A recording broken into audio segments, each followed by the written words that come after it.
welcome to Johnny Likes, the show where I talk about movies that I like. Today I'm talking about an early 80s anime called Space Adventure Cobra.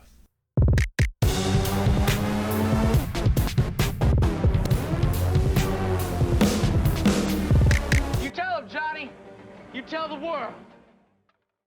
I'm not much of an anime fan. I'm what you might call a filthy casual. I've seen a bunch of the bigger releases throughout the years, such as these, and a few more, but I've never found myself really entranced by the genre. I want to like anime, I just don't all that much. I figure I just haven't found anything that's really hooked me yet, so I figured I should watch some older stuff and see if that works for me. And it kinda did.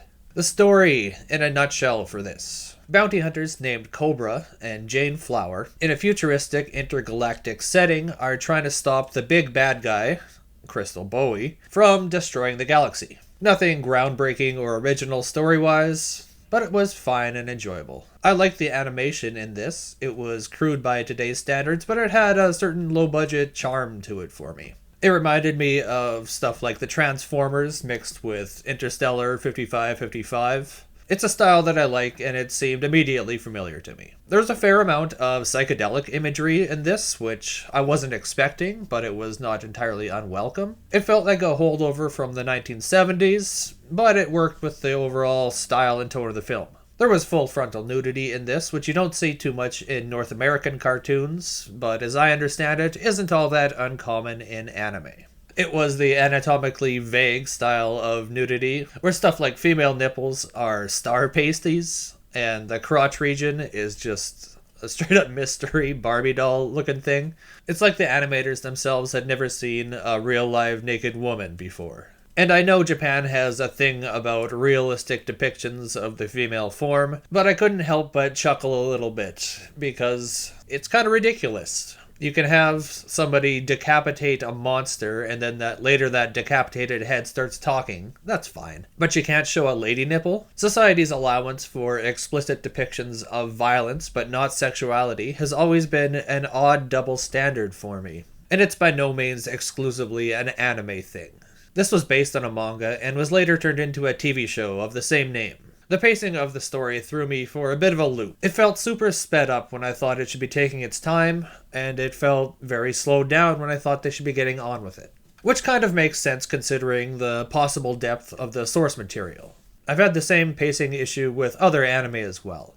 And I think it's just a cultural thing. I'm super used to the 3 to 5 act structure, and the Japanese just don't use the same formula. The opening especially felt rushed, as we're just thrown into this world where we don't know what's going on or who these people are. We didn't get much exposition explaining it, and the possibly expansive source material felt especially condensed when it came to character development. I could have used a bit more explanation of the universe and just some time and breathing room with the characters in the early stages of the film. There was also the mixture of spiritualism and technology, which I've seen before in other anime.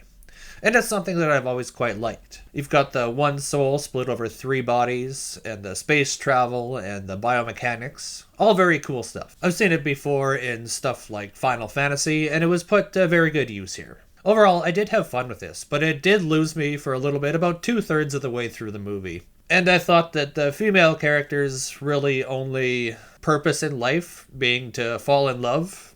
That's sexist and shallow, and it's just a artifact of the time and the culture. Didn't mean I didn't notice it, or that it's alright, but it is what it is. I found enough in here to enjoy myself, and I think I will be searching out more kind of stuff similar in this vein from the era. And I'm going to rate this at a 3 out of 5. This was a film off of my I Finally Watched That playlist, which is just a bunch of random movies I've been meaning to watch for a while. Some a long while, some a short while. So let's take a second to cross it off my list.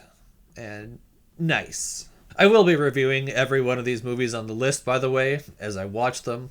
It's a way to keep myself accountable. I put the list on the internet, and I actually have to watch these things, instead of just putting it off for another 10 years. So that's my thoughts on Space Adventure Cobra. You can leave yours in the comments. While you're here, if you want to like and subscribe, that'd be cool. If not, I understand. Thanks for watching me talk about movies for a little bit, and you can tune in next time to see what else Johnny likes.